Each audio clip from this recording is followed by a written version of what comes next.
अरे ते जाणार आहे तिकडे. नमस्कार, माझं नाव सुशीला मधुकर बांगर. मी शिळ या गावातून बोलते. आम्ही आमच्या गावामध्ये जय भवानी शेतकरी गट तयार केलेला आहे. त्या गटाची सुरुवात आता आम्हाला जो माहिती मिळाली त्यानुसार आम्हाला दशपर्णी अर्क बनवायला सांगितलंय. तो बनवण्यासाठी आम्ही सगळ्या महिला एकत्र येऊन सगळं साहित्य जमा करून ती हे बनवायला घेतलेली आहे. त्याची माहिती थोडक्यात सांगते तुम्हाला.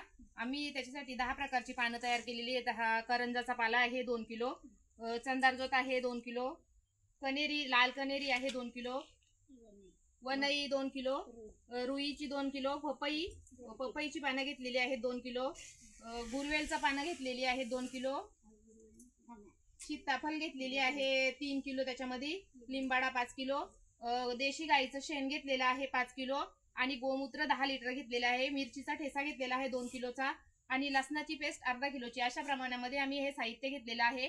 तिथे 170 लिटर पाणी घेतलेले बाजूला. त्याच्यामध्ये आम्ही हे सगळं साहित्य एकत्र करून टाकून आणि त्याच्यापासून आम्ही दशपर्णी अर्क तयार करणार आहोत. मस्त ना.